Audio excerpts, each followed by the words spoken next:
আজকে আমার YouTube journey 2 বছর পুরো কমপ্লিট হলো। এটা শুধু ইউটিউব জার্নি নয়, এটা আমার নিজের চেনা, আমার নিজের পরিচয়। যখন আমি প্রথম ভাবি যে আমি ইউটিউব চ্যানেল খুলব, সেখানে কাজ করব, সেখানে এই সব ভিডিওগুলো দিয়েই প্রথম যাত্রা শুরু। আজও মনে পড়লে নস্টালজিক লাগে। এই রকমভাবে আমি ভিডিও করতাম, ফুচকা খেতাম, কতটাই না রোগা ছিলাম। এখনও আমার গোপাল সোনার এই খেলনাটা রেখে গেছে। হ্যাঁ, ফিরে দেখাগুলো সত্যিই এরকমই হয়, দেখলে অবাক লাগে। কত আপডেট আমরা হই, কিন্তু এই পুরানো স্মৃতিগুলো সত্যি আমাদের মন গেঁথে থাকে। তখন সাইকেল নিয়েই ঘুরতে বেড়াতে যেতাম, এরকম ফুচকা খেতাম।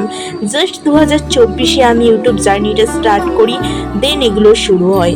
দেন আমার এইসব লিপস্টিক রিভিউ, কত রকমের পাগলামি, মজা, আনন্দের সাথে আমি 2 বছর কাটিয়ে ফেললাম।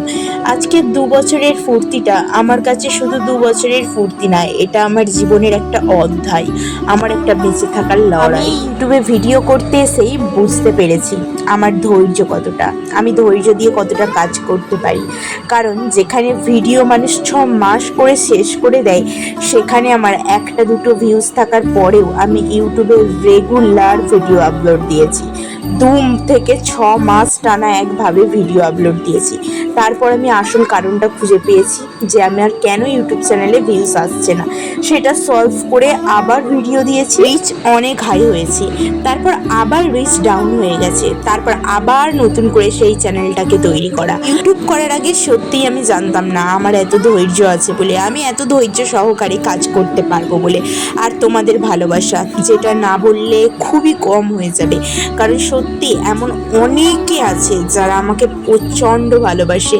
আজ ইউটিউবের আমার কমেন্ট বক্সগুলো যখন আমি চেক করি, তখন বুঝতে পারি কত মানুষ আমার ভিডিও দেখার জন্য ওয়েট করে থাকে।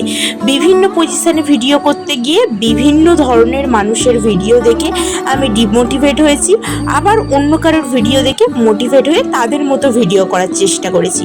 সবশেষে আমি একটাই জিনিস বুঝেছি, আমাকে নিজেকে নিজের মতো করেই ভিডিও বানাতে হবে।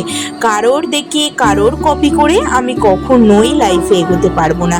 নিজের মতো করে, নিজের ভাবনাতে যে ভিডিওগুলো করব, সেগুলোই শুধু আমার। বাদবাকি যা কিছু করব, সে সবই ক্ষণিকের ভালো লাগা।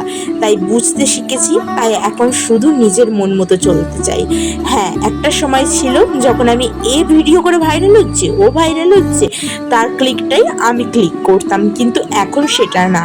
যে হচ্ছে হচ্ছে, আমি ধীরে ধীরে উঠতে চাই ওপরে, যাতে না পা পিছলে পড়ে যেতে পারি। সেই বিশ্বাসটা আমার আছে, সেই জন্যই আমি খুব অল্প সময় নিয়ে, খুব ধীরে ধীরে, অল্প অল্প করে এই 2 বছরে একটা যাত্রা তৈরি করেছি। সত্যি আমি একটা ফ্যামিলি গঠন করতে পেরেছি, যে ফ্যামিলিটা ভীষণ ছোট, কিন্তু প্রত্যেকটা মানুষ আমাকে দেখার জন্য ওয়েট করে থাকে। তাদের জন্য আমি ভিডিও বানাই, তাদের ভালো লাগার জন্য আমাকে ভিডিও বানাতে হয়। আমি না খেলেও আমাকে ভিডিও এডিট করতে হয়, আমার রাগ হলেও আমাকে ভিডিও করতে হয়, ধৈর্য শেষ হয়ে গেলেও নিজেকে এই ভিডিওর জন্য ধৈর্য মানাতে হয়।